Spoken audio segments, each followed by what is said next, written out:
They left us nothing. Nothing. Why do we have to right their wrongs? Sometimes one must be sacrificed.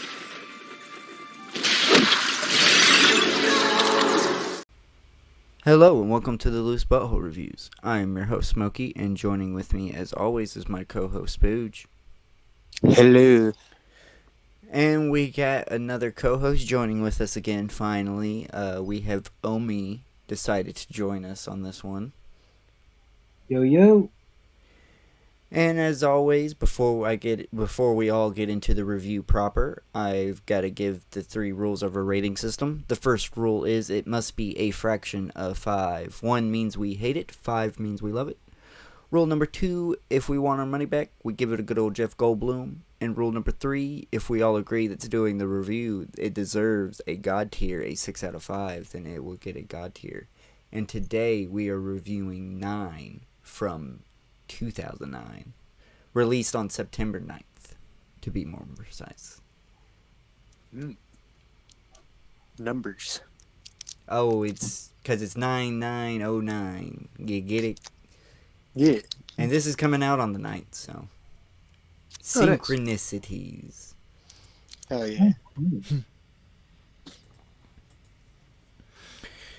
So yeah, before we was getting into it proper, Spooge was like he didn't do any research, and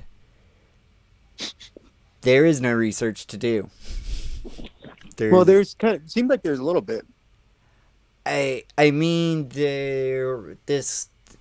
this isn't the original 9. There was a short story that came out in 2005. I believe it was that this was done by the same people that did this. Yeah, Shane Ackler wrote and directed the short film, and that he was the director of this as well. The writer, the writer of the screenplay was a Pamela Peddler. It's a very unfortunate name to have as a last name.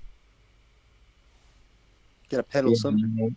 It was funded by Tim Burton and I'm gonna butcher this name, but Timur Bekmambetov, who he did like the Night Watch Russian movies, or like Russian like vampire movies. Didn't he also do Wanted? That I think that the name's he did Wanted too, right? The guy. Yeah, he also did Wanted. Yeah. Okay. The least said about that, the better.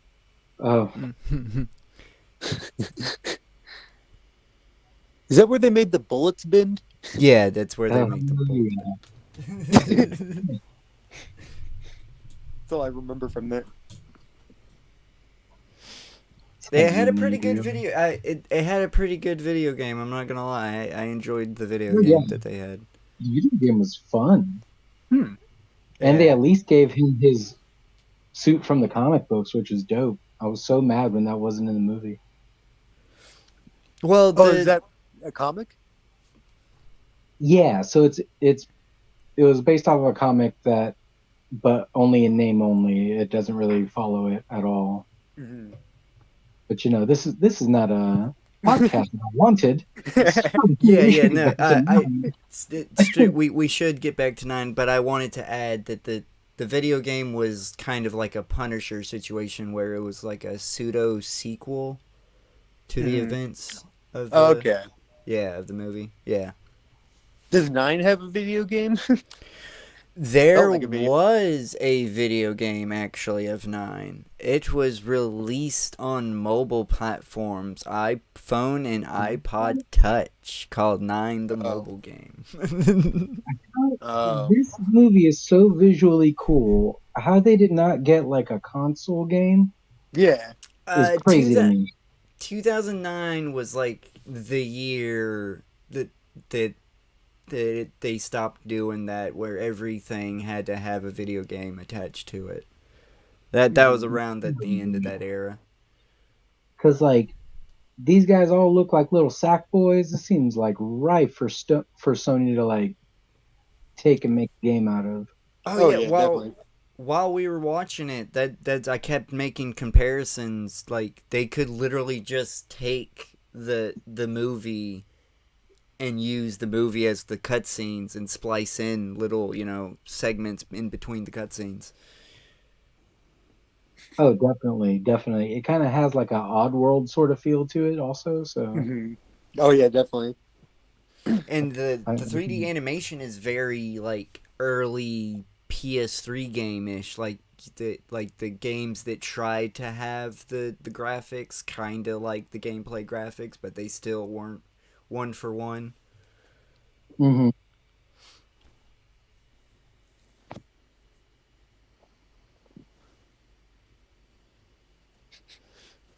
So yeah, um, Hmm. that is Nah. the that's pretty much it. I don't have there's a possible sequel to this. Is it a 18? I don't know. The director has hinted towards it, and in 2017, the Facebook profile picture of the character, the scientist, was updated with a rather cryptic message. The profile had been inactive since 2009, leading some to speculate the teasing of the sequel. Hmm. Anything from like recent, like after 2017? Nope. Nope, Ah. that's what we get. Yeah. There's really not like it's weird there that I couldn't find anything. Like I want to know who made the casting for this. We got fucking Elijah Wood, John C. Riley, Jennifer Connelly, Christopher Plummer, Yeah, Crispin Glover. like crazy, crazy talent in here. Oh, definitely. It's But just these like are a also like these are very Tim Burton-y kind of actors, right? Like these are people that would probably be on his project, so I'm sure he had a lot to do with that casting. Oh yeah, just having the numbers on hand. Yeah, I because like the music's by Danny Elfman also. Oh yeah, I forgot yeah, about that that too. he did do this. We can say he did the because he did the themes. It was Deborah Laurie that did the score of this. Hmm. I Nice. probably fucked that name up, but It's her probably middle name's Deborah Ruth. who is at home, but yeah. It's Did- you there's a, sounded confident enough that it didn't seem wrong. there's an H at the end of it. In my defense, you just want Deborah, take away the fucking H. Deborah. It sounds like a Dragon Ball Z villain.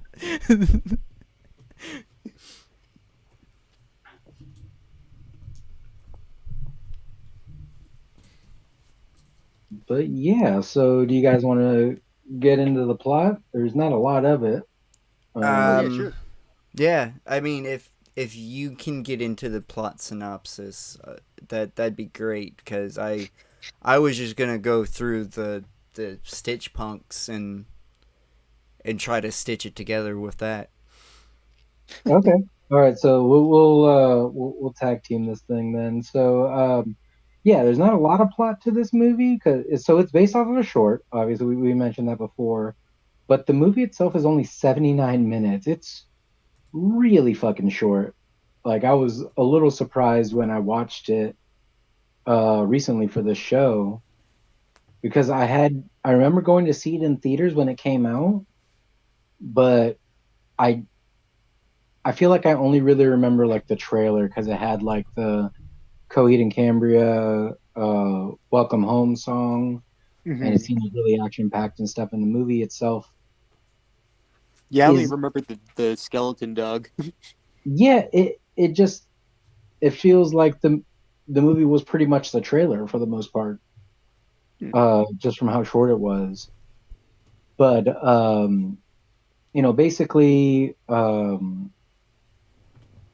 there's a scientist who you kind of vaguely see who he creates this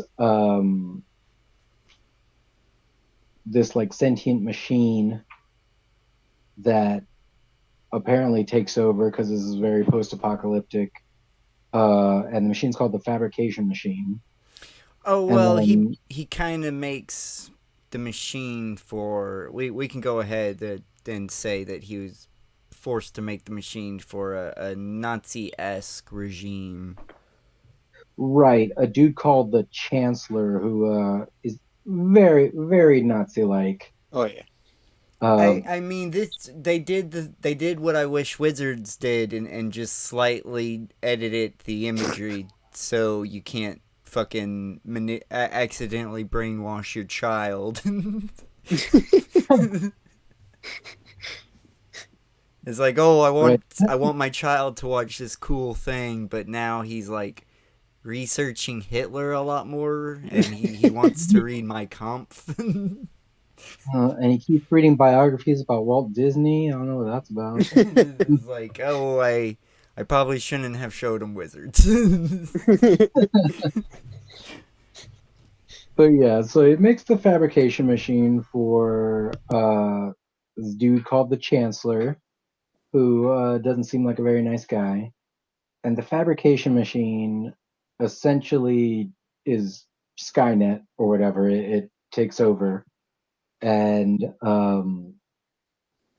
the scientist also creates the Stitch Punks, which there are 9 of that we know of in this movie. And we get introduced to all 9.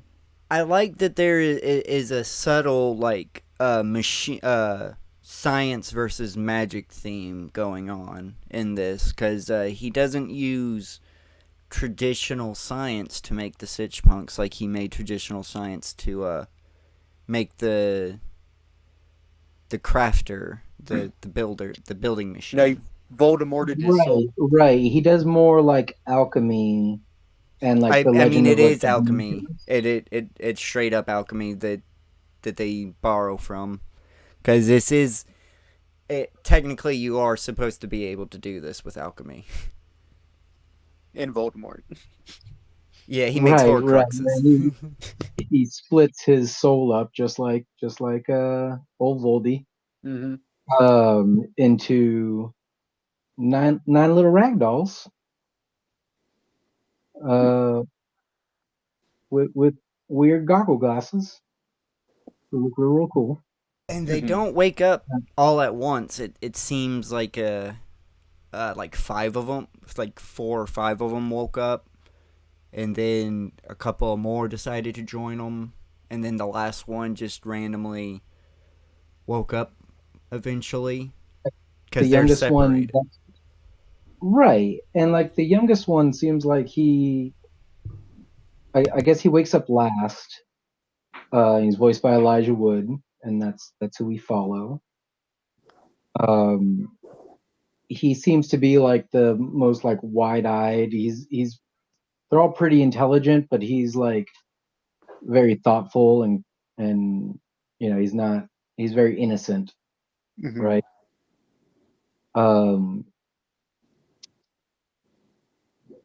He first meets up with and you guys fill in if I skip over anything because I'm going off of memory here. He first meets number 2, who is played by Martin Landau. Right, who is legendary actor and actually was in Tim Burton's film Ed Wood, where he played Bela Lugosi, and he won an award for that, I think. Don't need to see that. Also, some synchronicities for the channel. He was in North by Northwest that we reviewed as well. Oh, yeah. Yeah. And like Sleepy Hollow and a bunch of other stuff. He also, I want to say he's a Hammer Horror guy. But yeah, very very famous old Hollywood kind of actor, and he plays number two, who is like um I don't like a wacky genius kind of. I don't think he's a genius. I think he's more a question. He just the one that asks the most questions. Like he's the most curious out of all of them. I definitely Yeah. saw that was sort of like the professor's like just cold hard like intellect into that. Like I definitely think these are definitely divided in maybe like aspects of like the professor's personality. Like maybe Right, nine is like absolutely. compassion. Yeah, like for me, he kind of felt a lot like Radagast Brown. Like he's like playing with like Mhm. scrap and garbage most of the time, and he's Yeah. like loves to explore. Hmm. Uh, so I kind of got like almost like a absent-minded wizard Hmm. kind of vibe off of him. Definitely. I got more of a curious, just a more curious individual. Hmm. I'm trying to find the right words for it. He had he's basically the cat, you know. Hmm. He's a bit The too. professor's curiosity. Yes, Sure. he's the what makes the professor go actually do science and want to Hmm. find the purposes to life, and it unfortunately this can be a very very dangerous personality trait to have if you do not Hmm. satiate it with other personality traits. Oh yeah. So Maybe nine with meets two. something called fear. That's not always a bad personality trait to have. Funny enough, we'll learn that fear is kind of who fucked over too. Right. So nine meets two, and two gives him a working voice box. So now he's able to kind of talk and communicate. And then they immediately meet. I guess it's called a cat beast, which is hilarious because that's exactly what I would have called it. Hmm. It's Like definitely a it's some cat kind of skull. weird cat robot Hmm. that attacks them. I know that it was And acting very feline, but I I still have a feeling that the robot was just exploring around and was like, "Oh, look at this Oh yeah. cool skull. Let me put this on. Look at me. I'm a cat now." well, it attacks them, and then it straight up kidnaps two. Hmm. And oh, I did miss something here. Hmm. I forgot to mention that like Nine's soul is essentially in this like well they have like a talisman thing, Hmm. uh, which is how the scientists created them in the first place, like you mentioned earlier using alchemy. So the cat beast now has that. Oh Um, yeah. and he takes it from him. That's kind of like their main thing that they're trying to get back. So Which I know we didn't. They have plenty of time to explain it, but they never really explain why the machine needs their souls to be powered up. It was It- never and properly if explained if that it was like if powered on souls or something. if the professor put it into the robot that the machine could steal souls, then probably he shouldn't have been as surprised as he was that the counselor was gonna take that to use for bad. right, that seems like super nefarious Yeah. I just to don't. continue working. I'm not sure if the fabrication machine. Uh, I I wonder if he built it with the sole purpose of with the purpose, not the sole purpose, but I was trying to make a pun, but it didn't work. Fucking maybe the purpose of it was maybe one of the purposes. I'm fucking up. One of the purposes was to steal souls. Wasn't initially in the machine, is what I'm trying to say. Hmm. I got you. I think the movie could have benefited from being like an extra 15 minutes just to flesh out some of those questions, because I agree they don't do a very good job of really explaining those motivations. Hmm. And it Sometimes seemed it's like this better not world to could have explain really too, though. used it. Oh, sorry. Oh no, I was just saying it seemed like the world could have really used it. Like this movie didn't Yeah. really use that extra world building. Hmm. And it definitely could have, but it's like, but if you didn't have a good explanation, then they probably did the right thing in not explaining it, Right. because they could definitely look over that. It's not a big deal.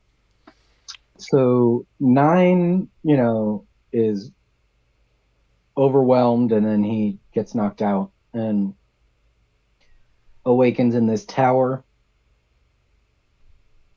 and that tower is home to the other Stitch Punks, the other little ragdoll people. It is currently only home to, I believe, 5, 8, and 9. What No, one? 6, and Well, One. 1 6 as well. Because 6 is the yeah, one that's so always drawing. Yeah. 7 yeah, and I believe it's 3 and 4. Yeah, Yeah. 7 and 3 and 4 are currently off somewhere else. AWOL.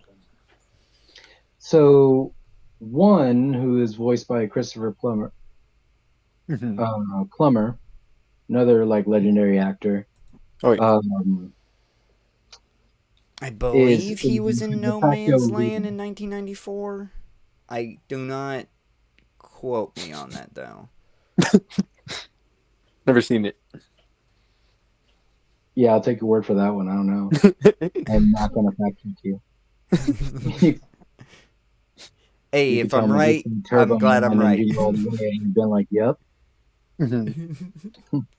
Oh, and one little correction: the souls. I don't think souls are a thing yet, because I think two is fine. He just got kidnapped, because I don't think the soul thing comes in until they go and rescue him.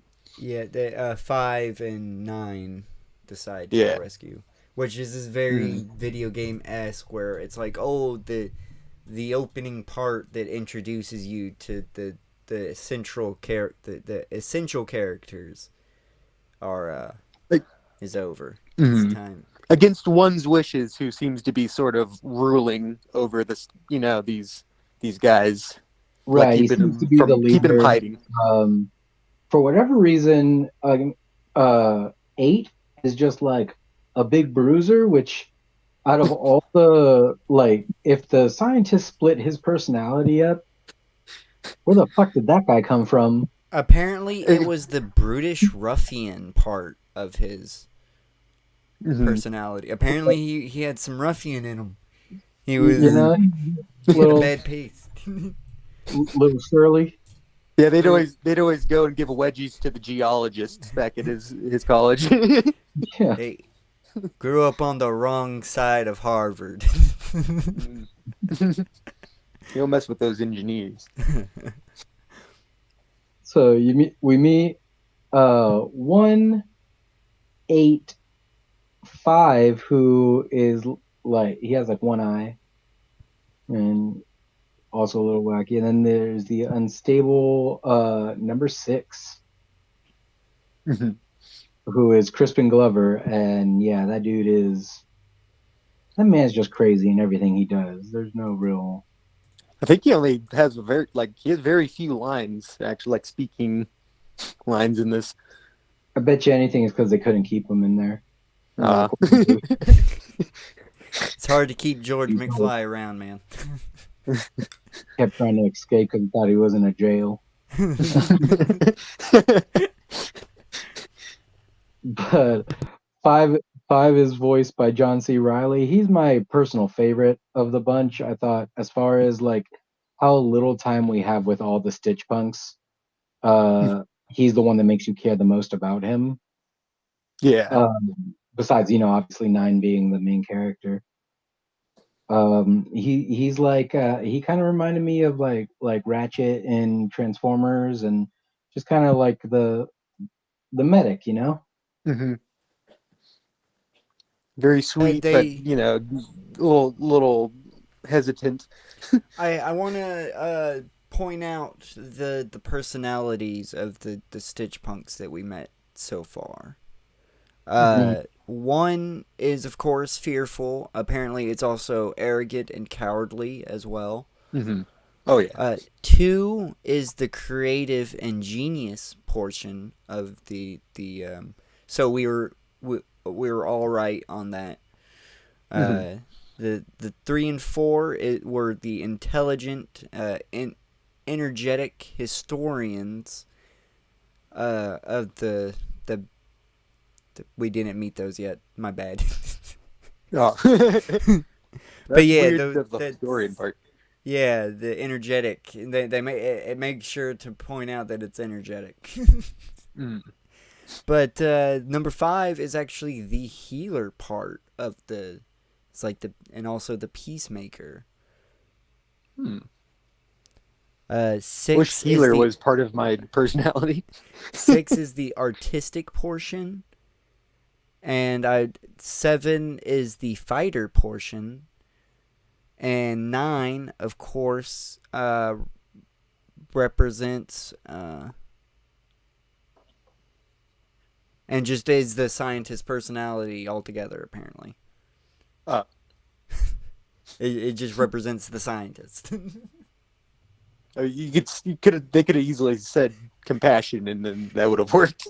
Or just like the humanity. Yeah. I don't know. I mean, 1's pretty human. Come on. And 8 is just Rambo. He likes weapons. He likes to work out. Likes to get. He likes shuffling his. He likes wiping his feet on 6's drawings.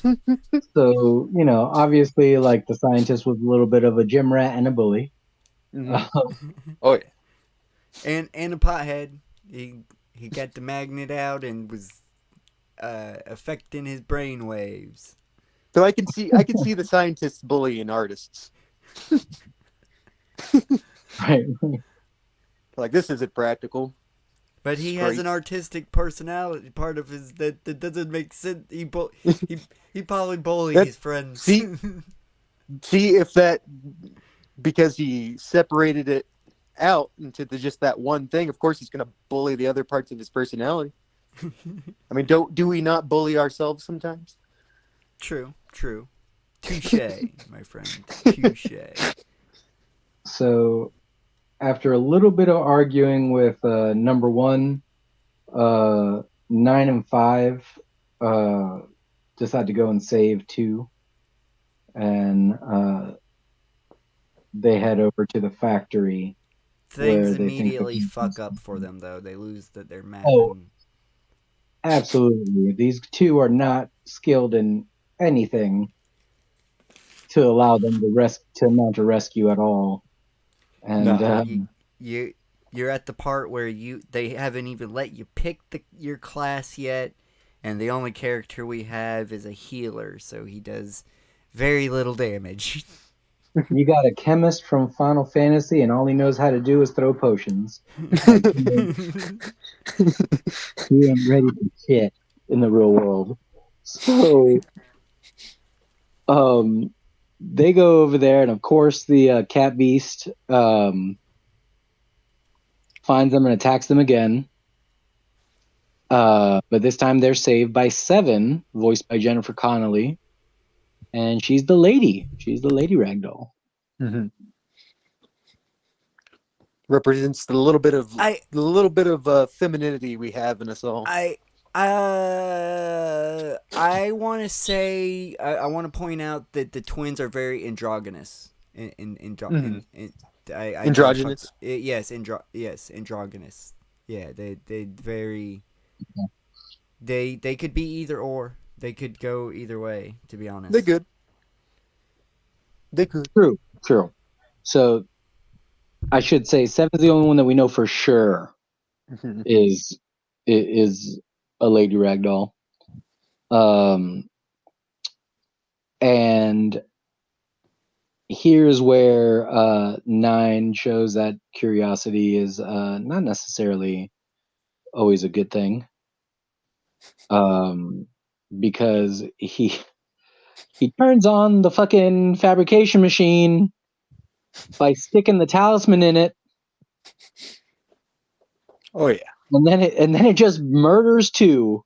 It just Shang Tsung's its soul right out of him and kills Martin Landau in a theater full of children. I the effect is very like they could have lessened it a little bit. It was a little intense, man, right? Like, I was just like, holy shit, this is happening? Like up to this point, though, we've seen a dead child on screen at least. Oh, yeah, we did. once. Yeah. Not only did we see a dead child, but it's a dead child being held by their dead mother. I mean, they got to do something to get that PG-13. Come on. I guess that's true. I didn't even think about the rating, yeah. Yeah, they didn't even use their one fuck. No, they didn't. I generally think just the atmosphere and the fact that they used dodgy Nazi-esque imagery get the rating. Which I'm glad that was brought up, because if I'm not mistaken, the director mentioned the possible sequel because of a lack of darker animated films, claiming that everything is G and PG rated with little to no dark elements.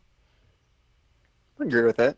So We've definitely been on a lack of like dark, like there children hasn't. content. I think the only dark content that we've gotten is Oppenheimer, and that's because of the subject matter.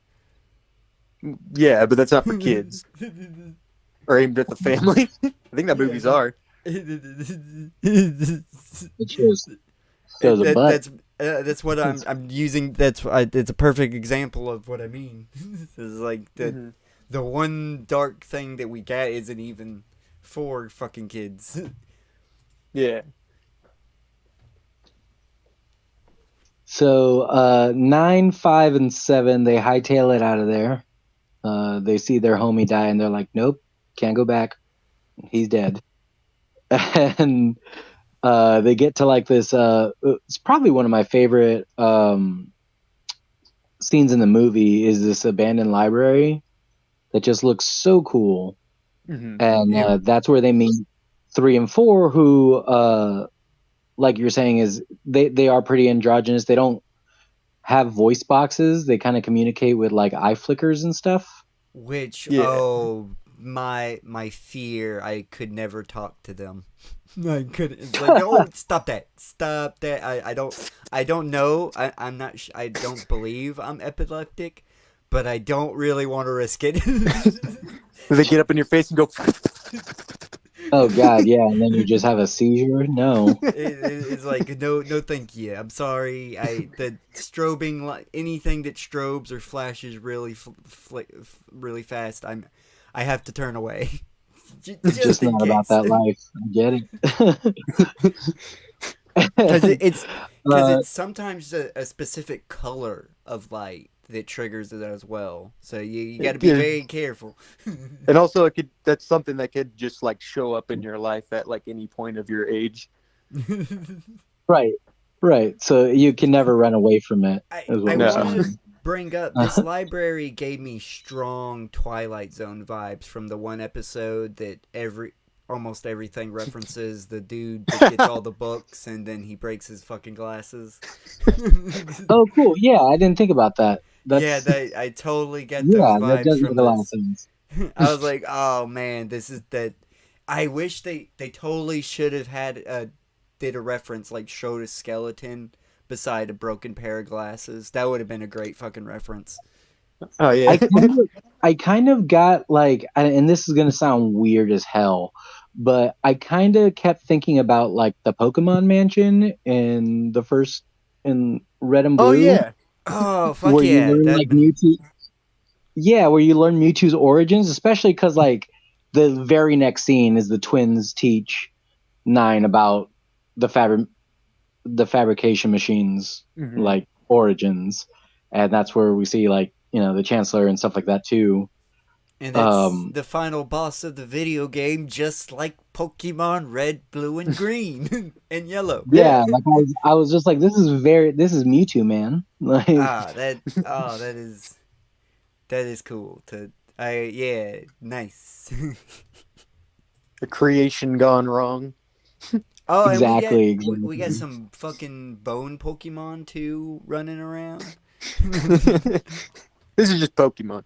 I thought This is I just thought it Pokemon. was I thought it was Little Big Planet, but it turned out to be Pokemon. No, someone find this guy and tell him he needs to make Pokemon. Yeah. Um, so the Stitch Punks, they realize that the talisman symbols match the drawings and everything, so they go back to the sanctuary, the tower that Nine woke up in, to investigate. Only for one to kind of bitch them out for disobeying his orders. Oh, yeah. I mean he is being a bitch about everything, but kind of right. He's kind I mean, of he's not right. wrong, right? Yeah, Mhm. but Definitely. he, gives them a stern talking to, Mhm. and then a new um, robotic minion from the fabrication machine, and comes out, and it's a bird, which Oh is yeah, my here is and I just think this is at the point when we also when one is confronting nine. Nine confronts one because he kind of figures out that one sent two out to die because he was getting too dangerous because he yeah, was getting too curious about things. This is right, also right. proof for me that the bones are not for anything but for look. Because the fabrication Mhm. machine totally could have made the winged beast with just the umbrella that it used. Because it is just literally an umbrella rearranged to look like a bat bird thing. Yeah, Because with a fan. it's oh yeah, it does have a fan attached to it. I It's like forgot about. it was kind of like an extra part of like it didn't need it to fly, but I guess it was like a stabilizer or something. Yeah, because its mouth was literally the umbrella part, that opens up, but Yeah. it decided to attach some femurs and some rib cages to it to make it look even more menacing. Because There's don't definitely bones Yeah, are something up that with scary. thing this is nightmare robot. fuel. Like, out of all, there's spoiler alert, folks. There's three like minions of the fabrication machine that we see. One's the cat beast. I'm more This scared of the seamstress. The seam and bird it's not one's more it's not even because it's snake related. Its move set it's too powerful. It's too powerful. it is quite terrifying. But this bird thing fucks me up, man. That is nightmare fuel if I ever saw one. It Remind is me of called Ridley. Yeah, uh from Metroid. Yeah, Hmm. Yeah. just funny nice. because it kind of gets taken out by Seven. Oh yeah. So it's I wonder if that was in some form or fashion inspiration for this at all. It Uh, could have been because it is strongly resembles Ripley. and so yeah, they all the hubbub, they fight this thing, but it ends up destroying their home. Um, and now the Stitch Punks are kind of out in the open. Which I don't know why they could have just went back to the library where 3 and 4 were living this whole time. I think, don't they go back? Isn't that where they meet the seamstress? Is the library? Isn't that where they go? No, they don't go back to the library. I They act forget where like that was. That was I think like at a graveyard, maybe a church. no, they don't really. They're just like wandering after that point. Like Like they, Okay. they seem kind of lost. There's a Which place I that was. 8 was hanging out. Where was 8 hanging out and like getting high on the magnet? Yeah, they're at some weird courtyard that has a bunch of Yeah. statues. Okay. That's where they were? Okay, that's confusing because this entire time I thought that they were going back to the library. No, they Now I don't. don't know what their goal I have. was. They do not go back to the library. Unfortunately, I don't know why. It's Maybe I just put that in my head because I was like, that would have made sense. I don't know. yeah. I'm going to assume during the writing of the screenplay that unfortunately someone forgot about the. They kind of forgot about the library and just kept writing. Well, I forget what their plan was too, because I mean I It know that like happens. one That wanted that to stuff go and does find another happen. hiding place, That but that it ha- seemed that's like they were on a mission at that point. true. True. Oh, they might have been. Did the winged beast kidnap anybody? I don't think so. No, they kill it, but like it destroys their home. Mm-hmm. Um, but I guess I'm remembering it wrong, but I thought that they went back to the library. Um, and that's where, yeah, because they do go back to the library because that's where one reveals that he sent two out to die. Okay. Okay. Yeah. They leave this library because they go to some random like courtyard with a bunch of statues. Yeah. Right. Okay. And they get lured out is what it was because the fabrication machine uses Two's corpse as a way to like That's at the he like statue. Pennywise's it. That Yeah. all happens at the statue Yeah, area. that's what we're talking about. Which Okay. yeah, that doesn't happen at the library. I'm just Okay. or I mean No. maybe the statues are at the library. Maybe that's what's the confusion, which it doesn't. They don't really make that clear enough because the statues didn't seem like it was at the library. I just want to. It didn't. But what seem we like do the know same is that place. the bird one gets killed, and then the tower at least burns down. And then we actually saw another robot that was like had a it was almost like a Portuguese man of war one. It was like with a little balloon. It was what like was spying on them, and it went and delivered that they killed the bird thing. So the machine like built the seamstress. Oh yeah. Remember that thing? Yeah, that thing. And there was also the one with the Gatling gun that was kind of World of the Worlds. Oh yeah, that was Esque. in the flashback. Yeah. Yeah, that the Nazis made. There was a shit ton of them as well. Mm-hmm. So, anyways, somewhere in this world, we can't decide where. They run I'm into going the to seamstress. assume it's the statue places at the library. Yeah, we'll say that. So we meet the seamstress, who is very OP, and it attacks and captures two of them, doesn't it? It captures 8 and 7, I believe. 7, yeah, and 8. So it captures the two warriors essentially Mm-hmm. out of the bunch.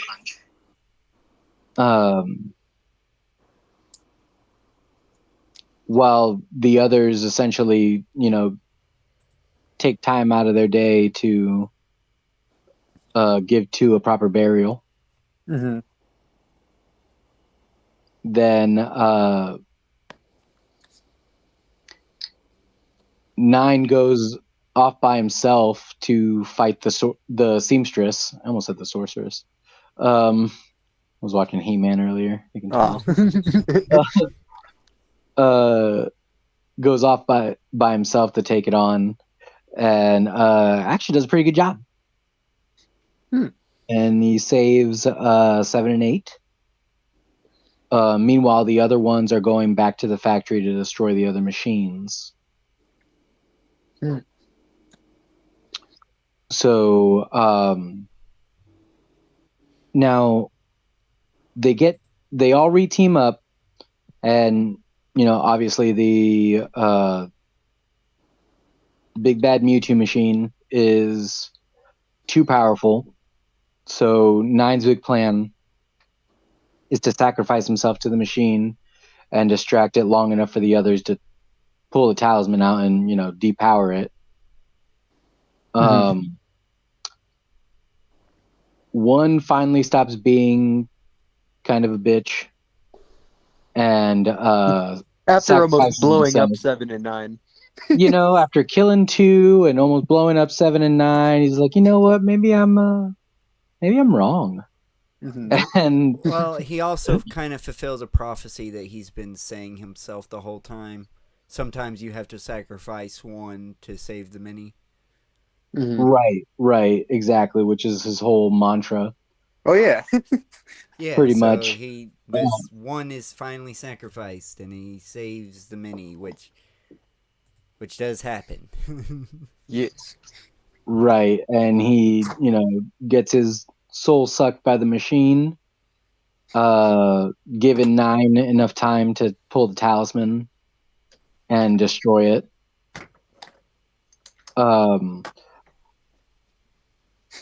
Leaving only 4 stench. There's only punks 4 of them alive. left. There's 9, Right, 7, 3, and 4. They all come out as Force ghosts. Well, 5, 1, 5, 1, The 6, dead ones, yeah. Yeah, 5, 1, 6, 2, and 8 are all dead. We see them one final time, and then they go up into the air, and then it starts raining. Starts raining, and it's glowing bacteria, meaning there's life back on the earth. Hooray! Oh. That is the prequel to Disney and Pixar's WALL-E, which... Oh yeah, the people have just been in space. Yeah, exactly. But yeah, that is all 79 minutes of 9. Mm-hmm.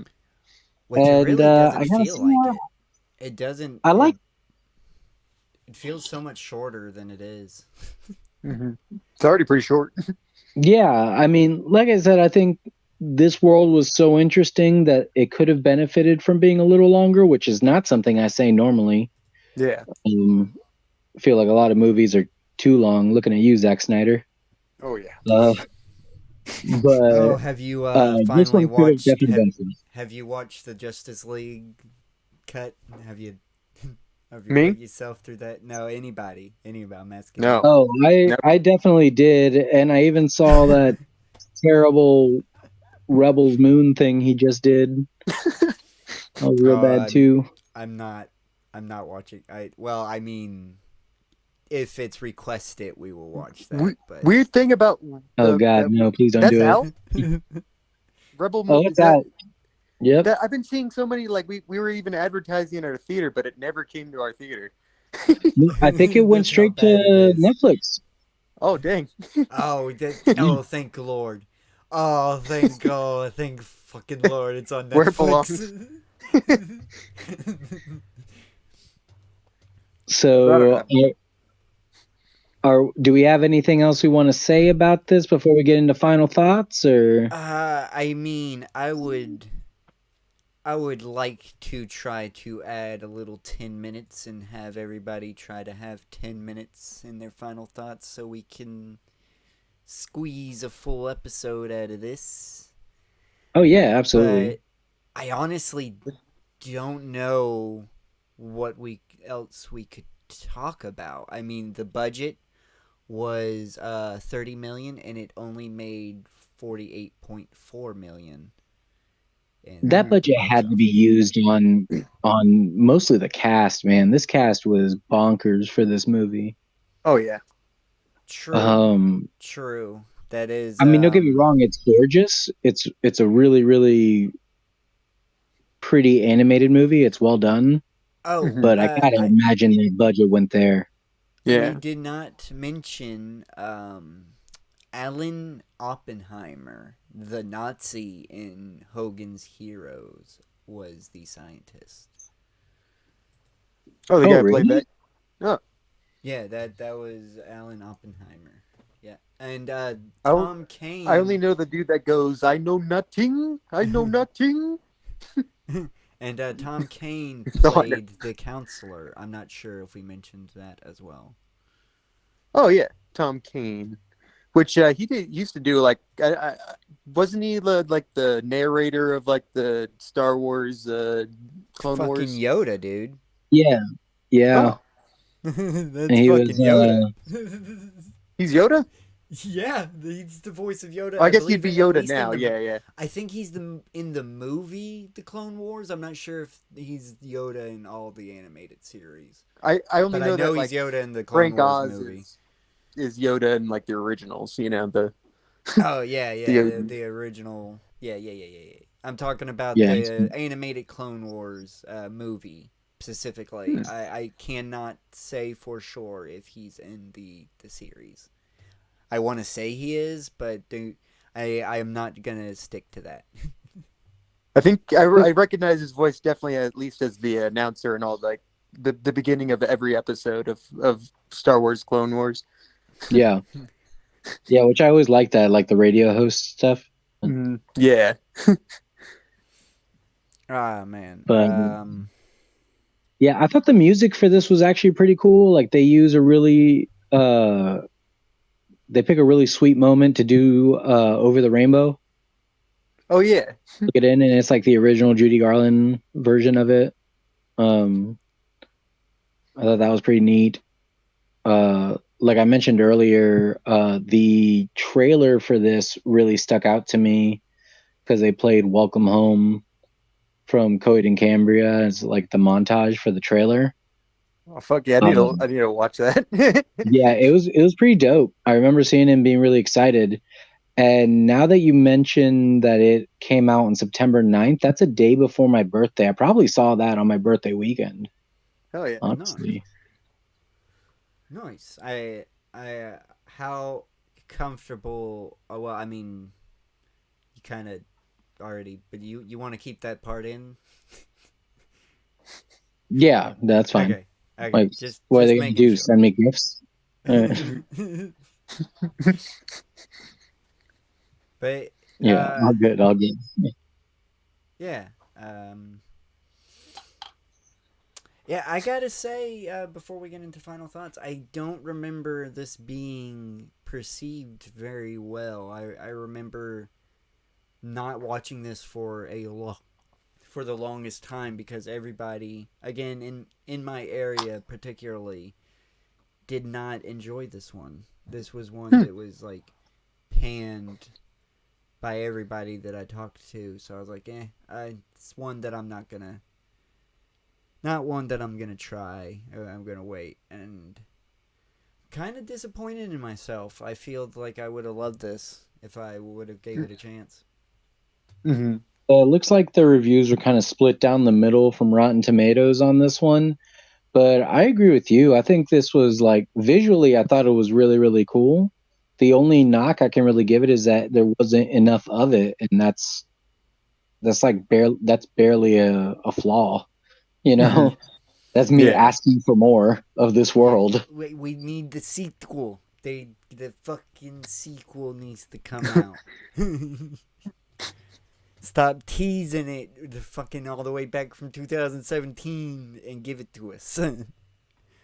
Right. But I'm Wonder not where sure they'd even go with a sequel then. Yeah, that's what I was gonna try to. What do y'all have any theories of what the sequel could be off the cuff? Because I've been trying to think of one, but I don't know what. Maybe them. Oh, they just like them surviving a little bit later. Like since they're Stitch punks, I'm going to assume that they're pseudo immortal, as long as their souls don't get ripped out of their bodies. So you could totally just have a similar length film of them exploring the world a couple of thousand years later. Maybe like humanity's about to make the same mistakes it made before, or like this new equivalent of humanity. I say keep humanity out of it still. have it to where it's more where the animals are still into the early stages of evolution. Mhm. You can be really unique with it, you know. Don't I would don't like to see other homunculi, honestly, like different, like not necessarily other Stitch punks, but other form of alchemic beings, because it's, Oh. you know, well, the the scientist wasn't the only one.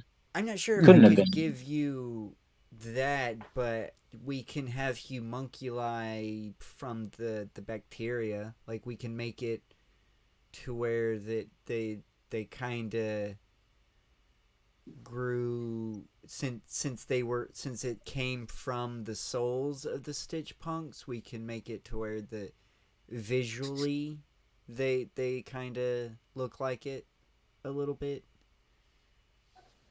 Make Yeah, a I could see homunculus of that. my own. Sorry. Like some natural homunculi in a way. Hmm. Like oh Oh, you mean the old inject your semen into an egg, and then hatch a little worm baby, and then smash it with a phone book? kind of, yeah, basically. Remember that Hayao Miyazaki movie? Perfect. Um, that was Mononoke, right? Yeah. Yeah. I'm trying to find anything. Oh, the home media. The film was released on DVD and Blu-ray simultaneously. Only 3.5 months after its theoretical release. Hmm. Theatrical. My bad. You all good? Yeah, I mean that it's funny that that was short back then, like a short turnaround. Now that's like the average. Yeah. Well, for it to become on streaming, yeah, but I Right. feel that became the norm because of COVID that we had to experience. Yeah. Mhm. Right. I don't think that would be the norm still if we didn't experience that. I feel, to be honest, if the studios feel they could, it would the wait to get movies on demand would not only be longer, but they would actually charge for like an admission fee to watch, Mhm. especially Max. I'm really surprised Max doesn't like have a you can watch this while it's in theaters, but you gotta pay like the price of a movie ticket Mhm. Right. to watch it just the one time, like a pay per Mhm. view type situation. Hmm. Yeah, I could see that. This what the production companies was Focus Features, Relatively Media, Lux Animation. Mhm. They're just there's just no real trivia that's out about this. I guess you could watch the director commentary on the DVD to get some things. Too underrated, I guess.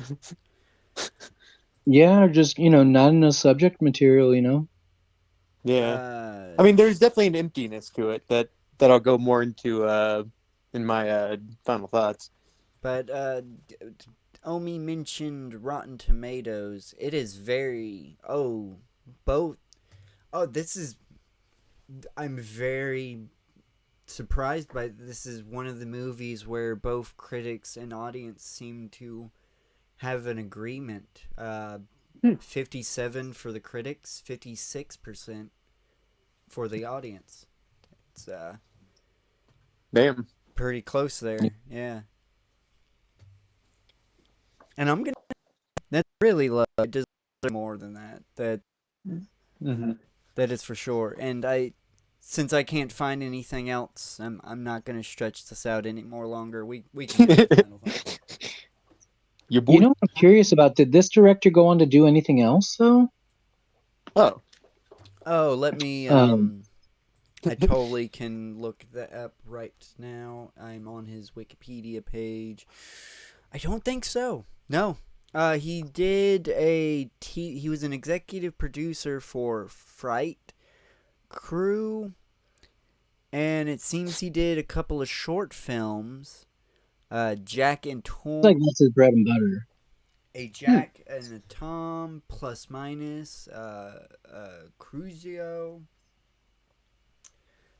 But yeah, this is pretty much his That's only movie. interesting. That's Damn. wild because I mean he was, obviously very talented. It would have been cool to see him do other things, and maybe if this was a little more successful, he would have. Yeah, I hope Maybe this IP didn't get like launched down a tax, limbo. Like they didn't like do a write off for it or some shit. hopefully that would be some trivia that's good enough to share. I would really hope so. I mean, I don't think they ever confirmed that, but it seems people. I don't know if they ever fully confirmed that about Johnny Bravo, but I'm pretty sure that is what happened to Johnny Bravo. Though luckily, it's had physical releases before that happened.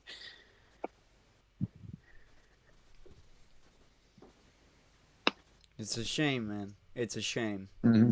if that's what happened, but I can't confirm Because whether it was or that not. was, especially, I mean, I just hope that like it didn't fall. The sequel Because didn't with fall through three, because who just because knows of who funding even and not go on.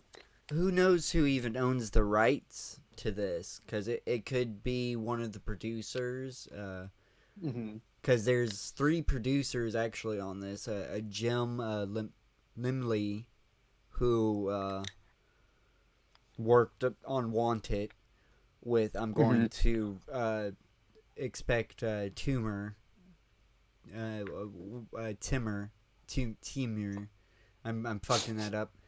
But yeah, I'm gonna assume they worked on that together and like this enough. There was like, hey, and Tim Burton, of course. This I wouldn't be surprised if you were told me this was a Tim Burton movie altogether.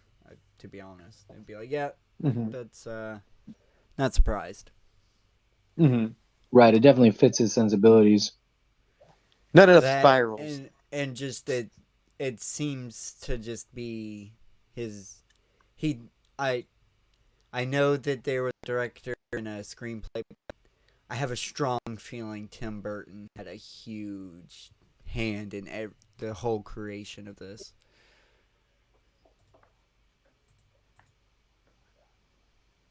Possibly. But yeah, final thoughts. Everybody ready Final for final thoughts. thoughts? Yeah, I can go first if you guys want. Go Um, for it. I really love this movie. It's visually, it's unlike a lot of stuff that we get normally. We don't normally get this kind of fare for geared at children. Like you mentioned before, it had a PG-13 rating Mm-hmm. there, which I didn't realize. Um, but the world was really, really interesting, and I wanted to see more of it, or at least more of it kind of fleshed out, not necessarily in a sequel, but maybe just a longer runtime. And that's my really only knock on it. The voice cast is amazing as well. Really love um, John C. Riley in this, and Elijah Wood. I think did a really good job as well. And yeah, that's my whole thing behind it. I thought it was a really cool flick. I wanna give it a 4 out of 5 simply because I wish it were longer. Mm. Oh yeah, good, good. That's good. I'll go next. I gave it a 3.5, which I did very much enjoy it. Um, there's just, I guess, why I didn't give it like a solid 4 would be that there's something maybe that just felt a little empty that was kind of keeping me from like fully getting immersed into it. And I actually, now the more that I think about it, and it's not due to his acting or anything, but I think just like Nine, definitely compared to the other characters, is a little bit unremarkable. And he's the one we're following the most. Um, So he's a little Mary Sue-ish, I would say. He plays his role and is very compassionate and is, oh no, we can't forget them, but we that's something that's kind of common with like a lot of like main characters and a lot of stuff I've noticed. But other than that, I mean, that's like a real small nitpick anyway. Yeah, other than that, then maybe just like, yeah, I agree with Omi that maybe we just needed a little bit more. Maybe it just went by a little too fast for it to really make an impression. But what was there was good. I mean, visually, the robots in it are great, like the monster robots, especially like the seamstress was a really really cool design. That was definitely the parts of it that felt very Tim Burton, as Smokey was saying, which I loved. I always love a little post-apocalyptic shit. That always gets me. I mean, for the time, graphics are really good. I mean, I guess they're kind of dated now, but I mean, it still works for the world. It wasn't distracting in any way. Yeah, I mean, 3.5. All right. There you go. It's my turn, and I actually was going to give it my highest, the highest of everybody, a 4.5, but I'm dropping it to a solid 4. Now that we've discussed it and gone over it, it's, I can't give it that half a point because it, like you mentioned, 9 is the weakest, and I want to chalk it up to Elijah Wood. Just not I don't think his voice is good for voice acting. I generally think he needs to be a live action actor because it's a little too soft, little too there is no coarseness to it whatsoever. He did no matter what no matter what emotion he's trying to portray, his voice always sounds the same. Even And if from what I've seen of Over the Garden Wall, it does seem like he's okay. He's like decent at voice acting, but I definitely agree with you. Yeah, that I don't know if this is the character that he needed to be. I don't. They totally could have casted 9 as anybody though, because 9's he's a catch-all. So it could have been anybody. So definitely should have. Like everybody's mentioned, we don't get enough time with this world. They don't really build it. We get why we're in this world, but we don't get like the how and the nuances and the when is this taking place. It's kind of up in the air, which I like because it doesn't really age the story too much. It does seem, you could say, oh, it is more World War II era, but the machines seemed a little more advanced than that. It seemed more like a Fallout situation where, yes, it is the same, but technology advanced a little bit more faster than it should. So things look old, but it's still modern technology-wise. With like fucking robots and shit like that. Synthetic humans.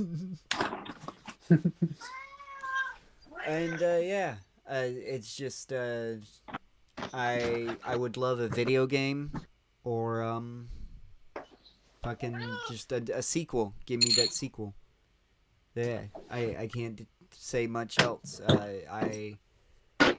The animation did not age well. You can get used to it though. It is a big man Japan situation. I feel like it. Some Maybe an people, exaggeration. A little bit of it. No, what I mean, I'm not saying I'm not comparing the animation. I'm comparing the some people are gonna be turned off by it. Like they're just not gonna be able to watch this because the animation's just not the anim. It's just not for them. But then there's gonna be people that can grow accustomed to it, and then there's gonna people that actually are gonna love it for the and feel that it goes with the art style, which at first I didn't think it did, but it did grow on me. The age of the animation, and I do feel that it goes with the art style, and it adds to the film more than it takes away. And yeah, I again would fucking love a video game. 4 out of 5. Yeah, that's it. I believe we can do the outro. Oh, sure. Yeah. If you've been listening to us ramble this long, thank you so much. Please leave a like, comment what you think in the comment section below, and share the video around. Subscribe to the channel if you haven't already, and turn on that notification bell. Does anybody have a sign-off? Oh man, not for this one, I don't think. Yeah, so long for now, I guess. This is gonna be a real generic sign off for me. Nana got infinity opens the door. Nana got infinity opens the door. Wait for the end to open the door. Nana got infinity opens the door. Woo! Yeah. And Nana got infinity. I had one planned. Next time that I And you have heard one that? planned, I'm just gonna send it to Spooge. Because I completely forgot my sign off that I had. Oh, well, just But, give your classic. Good. Well, I'm gonna go with my new favorite sign off. I gotta remind people that cats die, music fades, but art is for keeps. And you might want to hail Henry Zabreski. Yeah. This will be a bye-bye, folks. Bye-bye. See ya. Sometimes fear is the appropriate response.